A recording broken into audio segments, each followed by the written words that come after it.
নমস্কার বন্ধুরা, আমি সুশোভন। আপনারা দেখছেন আপনাদের প্রিয় চ্যানেল অদ্ভুত অথচ বাস্তব।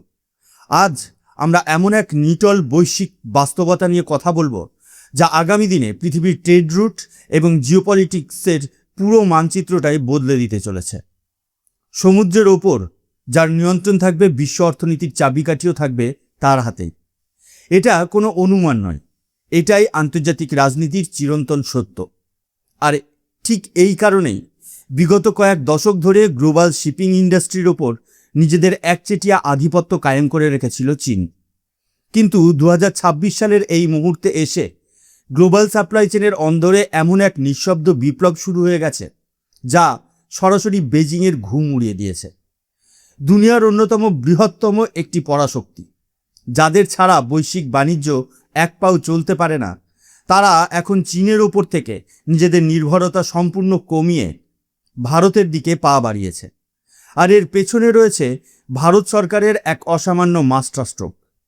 ভারত সরকার এমন এক ঐতিহাসিক পলিসি এবং ফান্ডিং ঘোষণা করেছে যার পর আন্তর্জাতিক বাজারে ভারতের গ্রহণযোগ্যতা এক ধাক্কায় বহুগুণ বেড়ে গেছে। আজ আমরা আলোচনা করব কিভাবে ভারত গ্লোবাল শিপ বিল্ডিংয়ের ক্ষেত্রে এক নতুন পরাশক্তি হয়ে উঠতে চলেছে এবং কিভাবে বিশ্বের দ্বিতীয় বৃহত্তম শিপিং জায়ান্ট ভারতের আত্মনির্ভরতার উপর বাজি ধরেছে। একদম ঠিক দেখছেন আপনারা, ইউরোপের ডেনমার্ক থেকে উঠে আসা বিশ্বের দ্বিতীয় বৃহত্তম শিপিং ও লজিস্টিক্স কোম্পানি এপি মলার মার্স্ক সরাসরি ভারতের মাটিতে এসে বড় বড় বাণিজ্যিক ও কার্গো শিপিং ভেসেল বা কন্টেনার জাহাজ তৈরি করার জন্য ভারতের একাধিক শিপইয়ার্ডের সাথে চূড়ান্ত আলোচনা শুরু করে দিয়েছে। এটি ভারতের মেরিটাইম সেক্টরের জন্য ইতিহাসের অন্যতম বড় একটি ব্রেকিং নিউজ। এখন এখানে বেশ কিছু গুরুত্বপূর্ণ প্রশ্ন উঠে আসে যা প্রতিটি ভারতীয় নাগরিকের মনে কৌতূহল জাগাতে বাধ্য। প্রথম প্রশ্ন, যে মার্স্ক কোম্পানি এতদিন নিজেদের জাহাজের জন্য চীন, দক্ষিণ কোরিয়া বা জাপানের উপর চোখ বন্ধ করে ভরসা করত, তারা হঠাৎ ভারতের দিকে কেন ঝুঁকছে? দ্বিতীয় প্রশ্ন, 3000 TEU ক্ষমতার এই জাহাজগুলো ভারতের মাটিতে তৈরি হলে ভারতের স্থানীয় অর্থনীতি এবং কর্মসংস্থানে ঠিক কতটা বড় পরিবর্তন আসবে? এবং সবচেয়ে বড় প্রশ্ন হলো, ভারত সরকারের 25,000 কোটি টাকার সেই মেগা প্রজেক্টটি ঠিক কী, যা এই গ্লোবাল জায়ান্ট কোম্পানিকে ভারতে এসে কোটি কোটি ডলার বিনিয়োগ করতে বাধ্য করল? এই প্রতিটি প্রশ্নের উত্তর আজ আমরা একদম সহজ এবং সরল ভাষায় বিশ্লেষণ করব। বন্ধুরা, আপনাদের হয়তো মনে থাকবে, আজ থেকে ঠিক কিছুদিন আগেই আমি এইখানে বসে একটি বিশেষ ভিডিও তৈরি করেছিলাম, যেখানে আমি আপনাদের বিস্তারিত জানিয়েছিলাম যে কিভাবে ভারত প্রথমবারের মতো সম্পূর্ণ নিজস্ব প্রযুক্তিতে একটি made in India shipping container তৈরি করে বিশ্বকে চমকে দিয়েছিল। আর সেই অসাধারণ সাফল্যের ঠিক পরেই এই মার্স্ক কোম্পানি ভারতকে প্রায় 1000টি কন্টেনার তৈরির একটি বিশাল অর্ডার প্লেস করেছিল। আপনারা যারা সেই ভিডিও দেখেছেন তারা খুব সহজেই বুঝতে পারছেন যে ভারতের ওপর আন্তর্জাতিক মহলের এই ভরসা কিন্তু রাতারাতি তৈরি হয়নি। কিন্তু সেই গল্পটা ছিল শুধুমাত্র কন্টেনার তৈরির। কন্টেনার হলো লোহার সেই বাক্সগুলো যার ভেতরে মালপত্র রাখা হয়। কিন্তু আজকের এই খবরটা তার চেয়েও 1000 গুণ বড়, কারণ এবার আর শুধু বাক্স নয়, মার্স্ক কোম্পানি চাইছে সেই বাক্সগুলো যে বিশালাকার জাহাজের ওপর চাপিয়ে সারা পৃথিবী জুড়ে নিয়ে যাওয়া হয়, অর্থাৎ আস্ত একটি কন্টেনার ভেসেল বা কার্গো জাহাজ এখন ভারতেই তৈরি হবে। সহজ ভাষায় বিষয়টি একটু বুঝিয়ে বলি। মার্স্ক ভারতের শিপইয়ার্ডগুলোর সাথে যে আলোচনা করছে তার প্রাথমিক লক্ষ্য হলো 3000 TEU ক্ষমতার কন্টেনার ভেসেল তৈরি করা। সাধারণ মানুষের বোঝার সুবিধার্থে জানিয়ে রাখি, আন্তর্জাতিক বাণিজ্যে 20 ফিট লম্বা একটি স্ট্যান্ডার্ড কন্টেনারকে 1 TEU বলা হয়। আর যদি কন্টেনারগুলো 40 ফিটের হয় তবে তাকে 2 TEU বলা হয়। অর্থাৎ মার্স্ক ভারত থেকে এমন একটি দানবীয় জাহাজ তৈরি করিয়ে নিতে চাইছে যা একেবারে প্রায় 3000টি কন্টেনার পিঠে চাপিয়ে উত্তাল সমুদ্রে পাড়ি দিতে পারবে। মার্স্কের global head of ocean assets স্পষ্টভাবে জানিয়েছেন যে ভারতের শিপইয়ার্ডগুলোর ক্যাপাসিটি এবং ক্যাপাবিলিটি যদি এই প্রথম প্রজেক্টে সফলভাবে প্রমাণিত হয়, তবে ভবিষ্যতে তারা ভারতের মাটিতে পৃথিবীর সবচেয়ে বড় বড় আলট্রা লার্জ কন্টেনার ভেসেল তৈরি করার অর্ডারও ভারতকে দেবে।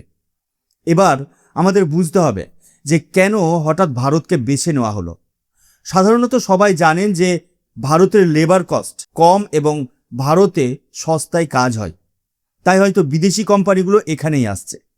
কিন্তু জিওপলিটিক্স বা ভূরাজনীতি এত সহজ সরল নিয়মে চলে না। এর পেছনের আসল বাস্তব কারণটি অত্যন্ত গভীর। আজকের ডেটে দাঁড়িয়ে সারা পৃথিবীর যত বড় বড় কন্টেনার জাহাজ বা কার্গো শিপ তৈরি হয় তার প্রায় 90%-এরও বেশি ম্যানুফ্যাকচারিং মাত্র 3টি দেশের মধ্যে সীমাবদ্ধ। 1 নম্বর হলো চীন, 2 নম্বর হলো দক্ষিণ কোরিয়া এবং 3 নম্বর জাপান। এই 3টি দেশ পুরো গ্লোবাল শিপ বিল্ডিং মার্কেটে একটা তীব্র মনোপলি বা একচেটিয়া আধিপত্য তৈরি করে রেখেছে। এর ফলে বিশ্বজুড়ে মাস্কের মতো যে বড় বড় শিপিং লাইন্সগুলো রয়েছে তারা এক বিশাল সংকটের মুখোমুখি হচ্ছিল। এই মনোপলির কারণে গ্লোবাল শিপিং কোম্পানিগুলোকে নতুন জাহাজের ডেলিভারি পাওয়ার জন্য বছরের পর বছর অপেক্ষা করতে হতো, কারণ চীনের শিপইয়ার্ডগুলোতে কোনো ফাঁকা স্লট থাকতো না। তার উপর চীন নিজের ইচ্ছা মতো জাহাজের দাম নিয়ন্ত্রণ করত, যা এই কোম্পানিগুলোর উপর একটা বিশাল ফিনান্সিয়াল প্রেশার তৈরি করছিল। সবচেয়ে বড় কথা, বর্তমান বৈশ্বিক পরিস্থিতিতে কোনো একটি দেশের ওপর, বিশেষ করে চীনের মতো একটি আগ্রাসী দেশের ওপর সম্পূর্ণ সাপ্লাই চেনের ভরসা রাখা কতটা যে বিপজ্জনক তা করোনাকাল এবং পরবর্তী বিভিন্ন আন্তর্জাতিক সংঘর্ষের সময় সারা বিশ্ব টের পেয়েছে। তাই এই বড় বড় বৈশ্বিক কোম্পানিগুলো এখন তাদের রিস্ক ডাইভার্সিফাই করতে চাইছে। তারা চীনের বিকল্প খুঁজছে, আর এই বিকল্প হিসেবে ভারতের চেয়ে যোগ্য, নিরাপদ এবং নির্ভরযোগ্য দেশ এই মুহূর্তে গোটা বিশ্বের মানচিত্রে আর দ্বিতীয়টি নেই। কারণ ভারতের ডিফেন্স সেক্টরে আমরা অলরেডি প্রমাণ করে দিয়েছি যে আমরা অত্যন্ত আধুনিক এবং বিশ্বমানের যুদ্ধজাহাজ ও এয়ারক্রাফট ক্যারিয়ার সম্পূর্ণ দেশীয় প্রযুক্তিতে তৈরি করতে পারি। আমাদের এই টেকনিক্যাল এক্সেলেন্স এবং অভিজ্ঞতা ইতিমধ্যেই রয়েছে। অভাব ছিল শুধু বাণিজ্যিক জাহাজগুলোর একটি শক্তিশালী ইকোসিস্টেমের। আর ঠিক সেই জায়গাতেই এবার ভারত সরকার তার মাস্টার স্ট্রোকটি খেলে দিয়েছে। হ্যাঁ বন্ধুরা, ঠিক এই জায়গাতেই আমাদের ভারত সরকারের দূরদর্শিতাকে কুর্নিশ জানাতেই হয়। বিদেশি কোম্পানিগুলো তখনই একটা দেশে আসবে যখন তারা দেখবে যে সেই দেশের সরকার নিজে এই সেক্টরকে উন্নত করার জন্য জান প্রাণ লড়িয়ে দিচ্ছে। ভারত সরকার খুব ভালো করেই জানতো যে আমাদের দেশে শিপ রিপেয়ারিং বা জাহাজ মেরামতের কাজ খুব ভালোভাবে হয়।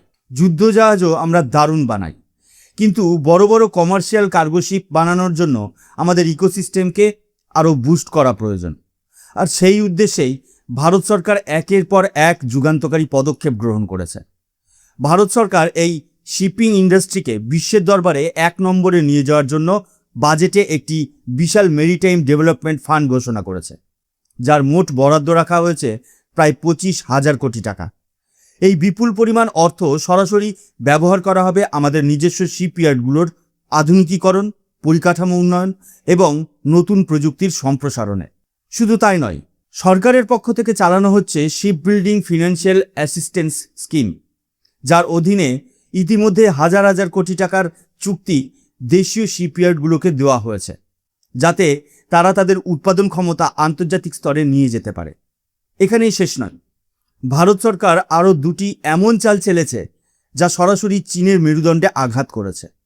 প্রথমত, এতদিন কন্টেনার জাহাজের ভেতরের পোর্ট ক্রেন এর জন্য আমরা চীনের উপর নির্ভরশীল ছিলাম, কিন্তু এখন ভারত সরকার সেই ক্রেনগুলোকে দেশীয় প্রযুক্তিতে তৈরি করার জন্য বিশেষ স্কিম নিয়ে এসেছে। আর দ্বিতীয় এবং সবচেয়ে গুরুত্বপূর্ণ চালটি হলো মেরিটাইম ইন্স্যুরেন্স পুল। অনেক সময় দেখা যেত কোনো আন্তর্জাতিক সংকটের সময় বিদেশি ইন্স্যুরেন্স কোম্পানিগুলো ভারতীয় জাহাজের ইন্স্যুরেন্স করতে অনীহা প্রকাশ করত বা অতিরিক্ত প্রিমিয়াম দাবি করত।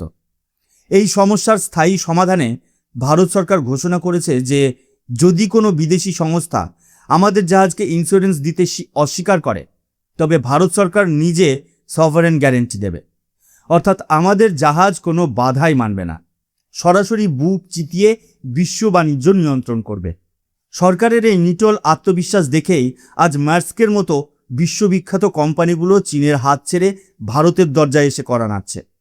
বন্ধুরা, এই সম্পূর্ণ বিশ্লেষণ থেকে একটা বিষয় দিনের আলোর মতো পরিষ্কার, যে ভারত এখন আর শুধু অন্যের তৈরি করা নিয়মে চলা দেশ নয়, ভারত এখন নিজের নিয়ম নিজে তৈরি করছে।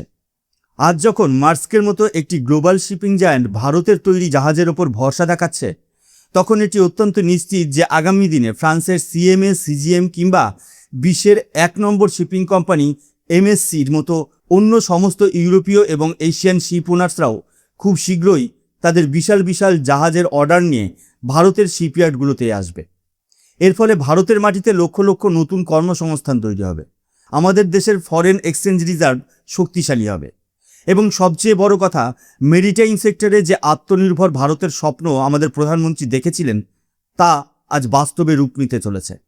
ভারতের এই অভূতপূর্ব ভূরাজনৈতিক এবং অর্থনৈতিক উত্থানকে কোনো আন্তর্জাতিক শক্তি আর চেপে রাখতে পারবে না।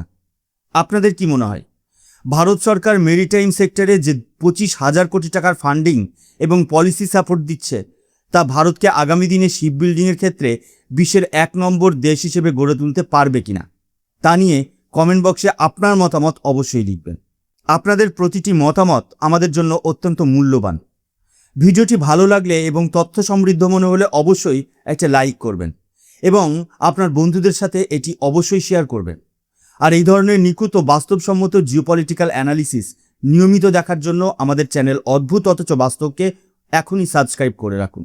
আমি সুশোভন, আজ এখানেই শেষ করছি। দেখা হবে পরবর্তী কোনো একটি নতুন এপিসোডে আরও একটি নতুন গুরুত্বপূর্ণ এবং বাস্তব খবর নিয়ে।